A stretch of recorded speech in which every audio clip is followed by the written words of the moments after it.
और बच्चों, कैसे हैं आप सब। आज हम करने वाले हैं बिहू और सत्रिया नृत्य पाठ के आगे के प्रश्नोत्तर। शब्दों की बात। नीचे शब्दों से जुड़ी कुछ गतिविधियां दी गई है। इन्हें करने के लिए आप शब्दकोश अपने शिक्षकों और मित्रों की सहायता से भी ले सकते हैं। असम से जुड़े शब्द। ठीक है बेटा। इस पाठ में अनेक शब्द ऐसे हैं जो असम से विशेष रूप से जुड़े हुए हैं। अपने समूह में मिलकर उन शब्दों की पहचान कीजिए। इसके बाद उन्हें नीचे दिए गए स्थान पर लिखिए। देखो बेटा, इसमें कुछ हमको संकेत मतलब हिंट दिया हुआ है, जैसे असम के नृत्य है ना, असम के त्योहार और भाषा। ये हमको कहाँ पर फिल करना है, ये देखो क्लाउड्स जो दे रखे हैं यहाँ पर हमको फिल करना है।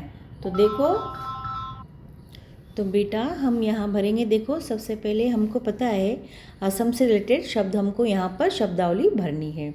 तो संकेत में हमको नृत्य दिया हुआ है, तो हम सभी जानते हैं, जैसे पाठ का नाम ही क्या है, सत्रिया और बिहू नृत्य।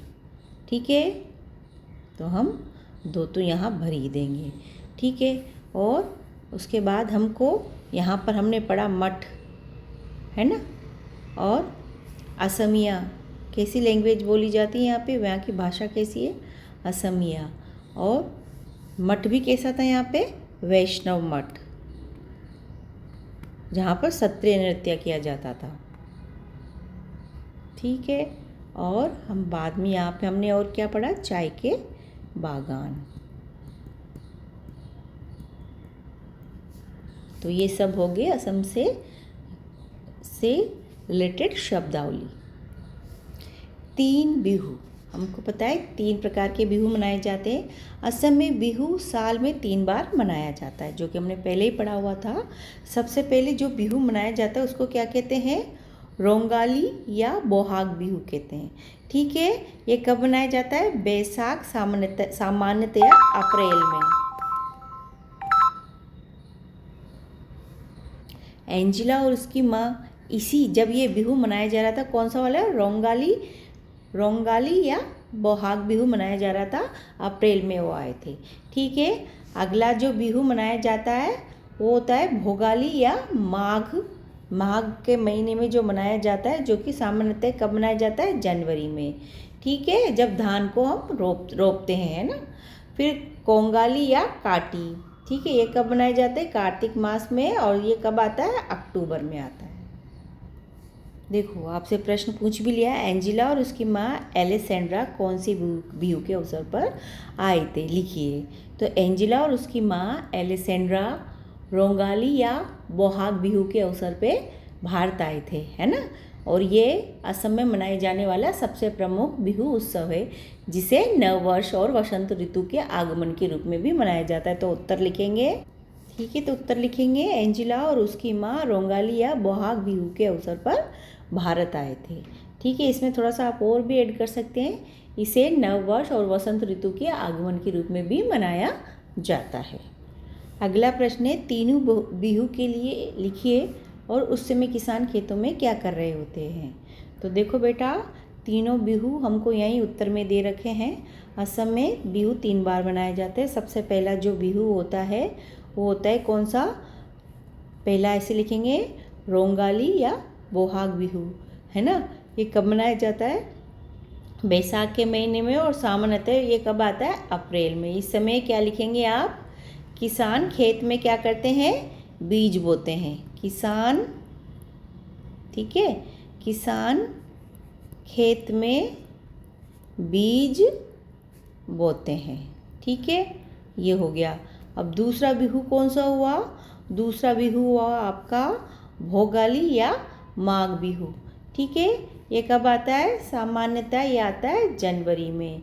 इसमें क्या करते हैं, ये लोग धान को जो रोपते हैं। ठीक है, नहीं, ये थोड़ा बाद में आएगा। दूसरा में आप लिखिए ये वाला, ये 3rd नंबर पे लिखिए। क्यों, क्योंकि अप्रैल में इन्होंने बोहा, है ना, तो वापस जनवरी तक जाने में तो बहुत टाइम लग जाएगा, उससे पहले अक्टूबर आएगा ना। तो दूसरे नंबर पे आप लिखेंगे कोंगाली या काटी बिहू, जो कि कब आता है, कार्तिक मास में, और सामान्यतः कब होता है, हमारा जो अंग्रेजी के महीने अक्टूबर में आता है। इसमें क्या होता है, जब ये बीज बोते हैं ना इसमें, तो यहाँ पर ये बीज उग जाते हैं और धान को ये रोपते हैं। तो इसमें क्या कहते हैं, धान रोपते हैं, धान रोपते हैं, किसान धान रोपते हैं। और थर्ड नंबर पे आप लिखेंगे भोगाली बिहू, जो कि माघ महीने में आता है, और माघ महीना अंग्रेजी के जनवरी महीने में। इसमें क्या होता है, इस समय किसान फसल की कटाई पूरी कर चुके होते हैं। क्या लिखेंगे यहाँ पे, इसमें किसान फसल की कटाई पूरी कर चुके होते हैं। ठीक है, इसमें तो बीज बोते हैं, इसमें धान रोपते हैं, और इसमें फसल की कटाई पूरी कर चुके होते हैं। अब है पाठ से आगे आपकी बात। अपने समूह में चर्चा कीजिए। रीना आंटी की एक बिटिया थी अनु। बिटिया का अर्थ बेटी भी होता है। बेटी को प्यार से बुलाने के लिए, हम स्नेह जताने के लिए बिटिया शब्द का प्रयोग किया जाता है। बिटिया जैसे ही अन्य शब्द है, बिट्टो भी है। आपके घर में आपको प्यार से किन किन नामों से पुकारा जाता है? तो बेटा इसका उत्तर आपको खुद से लिखना है। क्या लिख सकते हैं आप, जैसे आपके घर में आपको किन किन नामों से पुकारा, तो आप लिख सकते हैं मेरे घर में मुझे, लिख सकते हैं आप लाडो, है ना, लाडो। सबसे छोटी है तो छोटी, है ना। और किन नाम से, बिट्टी। जो भी नाम से पुकारा जाए, आदि नामों से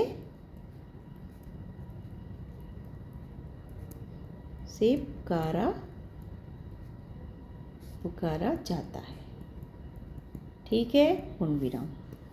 अगला प्रश्न है, आपका नाम का क्या अर्थ है? आपका नाम किसने रखा, पता करके बताइए। ठीक है बेटा, जैसे मेरा नाम है ममता। ममता का मतलब है, मेरे नाम का अर्थ है स्नेह, प्यार। ठीक है, और मेरा नाम मेरे मामा ने रखा है, और ये सब आपको अपने हिसाब से लिखना है। ठीक है, अगला प्रश्न है, वे एक साथ खेल रहे थे। आप कौन कौन से खेल अपने मित्रों के साथ खेलते हैं और बताइए। तो बेटा इसका भी आप उत्तर खुद से ही लिखेंगे। आप इसका उत्तर लिख सकते हैं, मैं अपने दोस्तों के साथ कई खेल खेलती हूँ या खेलता हूँ। जैसे गली में क्रिकेट है, खो खो है, कबड्डी है, बैडमिंटन है, लुका छुपी है ना। इन खेलों को खेलते समय हमें कैसा लगता है, हमें बहुत मज़ा आता है, और हम सब अच्छे से समय बिताते हैं। तो ये बेटा आप खुद से लिख सकते हैं इसका आंसर। अगला प्रश्न है, असम में नृत्य की भी एक समृद्ध परंपरा है। आपने इस पाठ में बिहू और सत्रिया नृत्यों के बारे में तो पढ़ा। आपके प्रांत में कौन कौन सी नृत्य प्रसिद्ध है, आपको कौन सा नृत्य करना पसंद है? तो जैसे मैं राजस्थान से हूँ, तो मेरे प्रांत में घूमर और कालबेलिया, ठीक है, कालबेलिया नृत्य प्रसिद्ध है। ठीक है,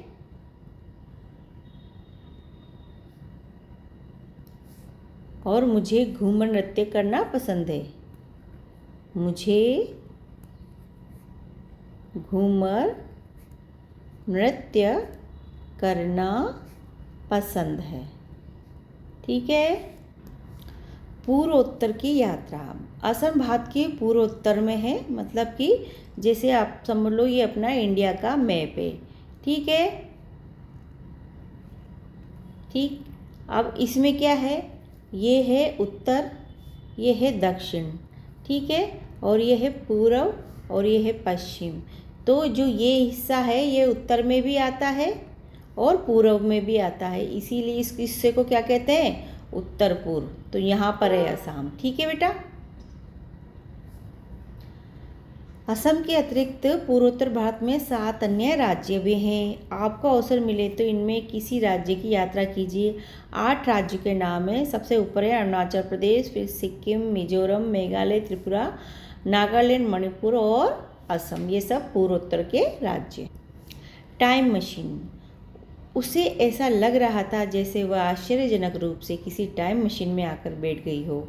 क्या आपने पहले कभी टाइम मशीन का नाम सुना है? टाइम मशीन ऐसी एक काल्पनिक मशीन है जिसमें बैठकर बीते हुए या आने वाले समय की दुनिया में पहुंचा जा सकता है।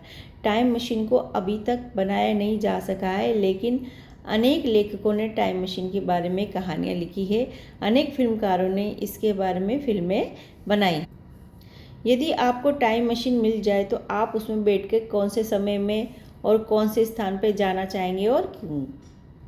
तो बेटा इसका आंसर तो आप खुद से ही लिखना है। जैसे अगर मुझे टाइम मशीन मिल जाए तो मैं महाभारत काल में जाना चाहूँगी। मैं देखूँगी कि वहाँ पर महाभारत इसलिए जाना चाहूँगी क्योंकि मैंने महाभारत के बारे में बहुत पढ़ा है, बहुत सुना है। तो मैं देखना चाहूँगी कि महाभारत का युद्ध कैसे हुआ था। ठीक है, इसी तरह आप भी अपने अनुसार टाइम मशीन अगर आपको मिल जाए तो आप कहाँ जाना चाहोगे, खुद से लिखेंगे। अगला प्रश्न है, आपको यदि कोई ऐसी वस्तु बनाने का अवसर मिले जो अभी तक नहीं बनाई गई है तो आप क्या बनाना चाहेंगे और क्यों बनाना चाहेंगे?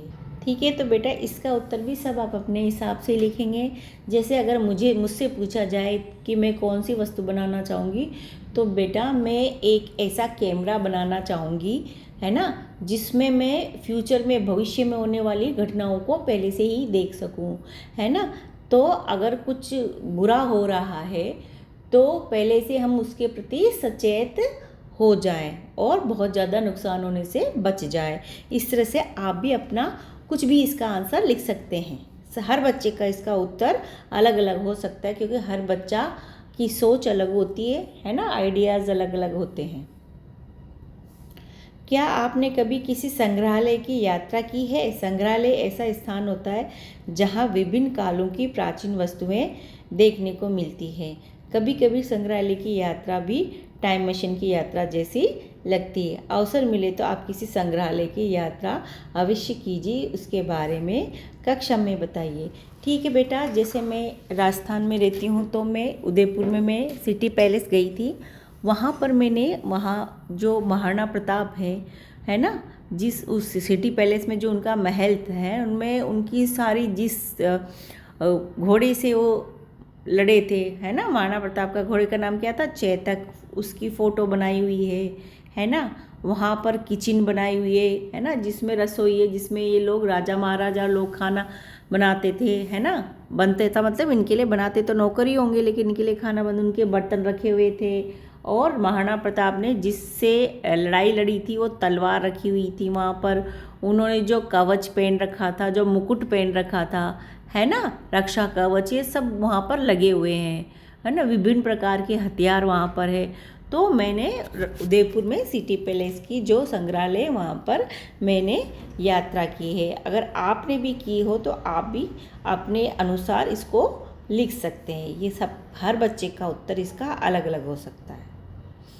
संग्रहालय क्या होता है? जहाँ पर पुरानी चीज़ों को संग्रह किया जाता है, मतलब इकट्ठा किया जाता है। क्यों किया जाता है? ताकि आने वाली जो हमारी नई पीढ़ी है उसके बारे में जान सके कि पुराने समय में ऐसा भी हुआ था। खिलौने विभिन्न प्रकार के। एंजिला को अनु के खिलौने बहुत अच्छे लगे जो थोड़े अलग तरह के थे। ठीक है, अनु के खिलौने कैसे थे? लंदन में एंजिला के खिलौने कैसे रहे होंगे? तो बेटा आप इसका आंसर लिखेंगे, अनु के खिलौने पारंपरिक और स्थानीय कला से जुड़े हुए थे, है ना। वे लकड़ी के, नारियल के और कपड़े और मिट्टी के बने होते थे। वहीं दूसरी ओर लंदन में एंजिला के खिलौने आधुनिक प्लास्टिक और मशीन से बने होते होंगे। ठीक है, अगला प्रश्न है, आप घर पर कौन कौन से खिलौने से खेलते रहे हैं, उनके नाम लिखो। जनरली बेटा हम बचपन में गेंद, गुड़िया, कार, है ना, पहेली, लट्टू, गिल्ली डंडा, कंचे आदि से खेलती रही होंगी। तो इसका आप सब अपने अपने हिसाब से उत्तर लिख सकते हैं कि मैं बचपन में, उत्तर मिलेंगे, मैं बचपन में गेंद, गुड़िया, कार, लट्टू और कंचे से खेलते रहे होंगे। भारत के प्रत्येक प्रांत में हाथ से बच्चों के लिए अनेक खिलौने बनाए जाते हैं। आपके यहाँ बच्चों के लिए हाथ से कौन कौन से खिलौने बनाए जाते हैं? तो बेटा इसका आंसर आप लिखेंगे कि है ना, मेरे प्रांत में हाथ से बच्चों के लिए बहुत सारे खिलौने बनाए जाते हैं। जैसे लकड़ी के खिलौने बनाए जाते हैं, है ना, मिट्टी की गुड़िया बनाई जाती है ना, कपड़े से कठपुतलियाँ वाले खिलौने बनाए जाते हैं, बांस से भी खिलौने बनाए जाते हैं। ठीक है, तो आप इसका उत्तर इस तरह से लिखेंगे। भारत के बच्चे स्वयं भी अनेक खिलौने खुद से बनाते होंगे। बेटा इस प्रश्न में ये है कि आप भी जैसे कोई खिलौना आपने बनाया तो आप भी क्लास में जाके उसको सबको सिखाइए। जैसे मिट्टी से आपने कोई खिलौना बना ली, है ना, जैसे बनाते हैं ना हम, कोई एनिमल, हाथी बना लिया, है ना, गाय बना ली, भैंस बना ली, है ना, या कुत्ता, जो भी हमने खिलौना बनाया वो किस तरह से बनाया, या कागज़ से कोई खिलौना बनाए, तो जाके अपने क्लास में आपको बाकी बच्चों को भी सिखाना है। पत्र। मान लीजिए आप एंजिला हैं, आप लंदन से लौट चुकी हैं और आपको भारत की बहुत याद आ रही है। अपनी सखी अनु को पत्र लिखकर बताइए कि आपको कैसा अनुभव हो रहा है। ठीक है, अब क्या है बेटा, आपको एक पत्र लिखना है, खुद को एंजिला मानना है, और जब आप भारत से लंदन लौट चुके हैं तो आपको अपनी सखी जो फ्रेंड है अनु की बहुत याद आ रही है, और उसको आप अपना अनुभव कैसे बताएंगे, तो पत्र लिखना है आपको। तो बेटा जब भी हम किसी को पत्र लिखते हैं तो इस वाले हिस्से में हम जहाँ से, जैसे वो लंदन से लिख रही है तो यहाँ पे जहाँ पर भी वो रहती है, जैसे उसका मकान नंबर है 56 है ना, और लंदन में जहाँ भी वो रहती है वहाँ का वो एड्रेस लिखेंगे। फिर हम जब भी पत्र लिखते हैं तो कैसे लिखते हैं, सबसे पहले नमस्ते, अभिवादन करते हैं ना, प्रिय अनु स्नेह भरा नमस्कार। ठीक है, फिर अपन पूछते हैं, हाल चाल पूछते हैं, कैसी हो। ठीक है, कैसी हो, तो बेटा आप लिखेंगे स्नेह भरा नमस्कार के बाद लिखेंगे, अपन पूछते ना कैसे हो। ठीक है, मैं लंदन तो लौट आई हूँ पर मेरा मन अभी भी असम में ही बसा हुआ है। वहाँ पर बिताए हुए हर पल बार बार मेरी आंखों के सामने आते हैं। ये कौन बोल रहा है, ये बोल रही है एंजिला, जो आप बने हुए हो। फिर आप लिखेंगे बेटा, आगे आपको लिखना है जो लिखा होता है उसकी कंटिन्यूशन में आपको लिखना है कि जो मेरा सबसे बढ़िया अनुभव रहा है वो है, आगे लिखेंगे सबसे बढ़कर बिहू और सत्य नृत्य सीखना। ठीक है, उसका सबसे जो बढ़िया अनुभव रहा था वो क्या रहा था, सबसे बढ़कर बिहू और सत्य नृत्य सीखना। मैंने अपने स्कूल में भी बिहू नृत्य के बारे में बताया और माँ की रिकॉर्डिंग भी दिखाई। ठीक है बेटा, तो आपको क्या, मेरे पास इसमें जगह नहीं है इसलिए मैं आगे का इरेज करती जा रही हूँ, उसी की कंटिन्यूशन में आपको लिखना है। ये सब मेरे दोस्तों को बहुत पसंद आया, माँ कह रही थी कि शायद अगली छुट्टियों में फिर से भारत आएंगे। ठीक है, फिर अंत में आपको क्या लिखना है, तुम्हारी चिट्ठी का इंतजार रह गया, तुम्हारी मित्र एंजिला। आप जानते होंगे कि पत्र लिखने के लिए आवश्यक सामग्री जैसे पोस्ट कार्ड, अंतर्देशीय लिफाफे आदि डाकघर से खरीदे जा सकते हैं। संभव हो तो आप भी अपने घर के पास के डाकघर में जाइए और एक पोस्ट कार्ड खरीद कर पत्र लिखने के लिए उसका उपयोग कीजिए। तो आपको बेटा देखो बेटा, यहाँ पर ये जो दिख रहा है ये अंतर्देशीय पत्र है। ठीक है, जो ब्लू स्काई कलर में दिख रहा है कैसा, ये अंतर्देशीय पत्र है, आप इसमें भी चिट्ठी लिख सकते हैं। और ये जो दिख रहा है ये पोस्ट कार्ड है। तो आपको क्या करना है, पोस्ट कार्ड लेके आना है और इसमें पत्र लिखने की कोशिश करना है।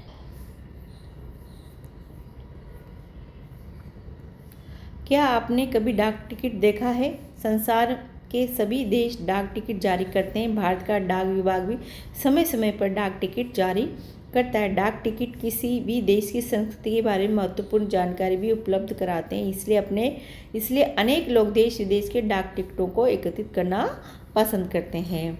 ठीक है, अब यहाँ पे क्या है, नीचे भारत के विभिन्न लेखकों के सम्मान में जारी किए गए डाक टिकट है। ठीक है बेटा, तो ये यहाँ पर जो बेटा जितने भी दे रखे ये सब क्या है, लेखक हैं, है ना, कवि हैं, है ना, तो इनके भी ये डाक टिकट जारी किए गए हैं। तो अब आपसे पूछा जा रहा है कि इनमें से आपको सबसे अच्छा डाक टिकट कौन सा लगा और क्यों लगा। मेरा विचार से मुझे जो सबसे बढ़िया जो डाक टिकट लगा ना, ये सुमित्रा नंदन पंत का लगा। क्यों? क्योंकि मुझे इनकी कविताएं बहुत पसंद है। ठीक है, तो मेरा उत्तर में मैं लिखूँगी, मुझे सबसे अच्छा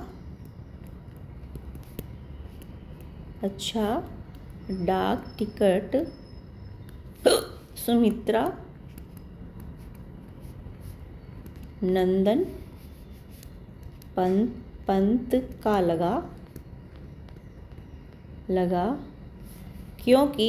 क्योंकि ये हिंदी साहित्य के महान कवि हैं। ठीक है, जिन्होंने प्रकृति के बारे में बहुत ही सुंदर कविताएं लिखी है। जिन्होंने प्रकृति के बारे में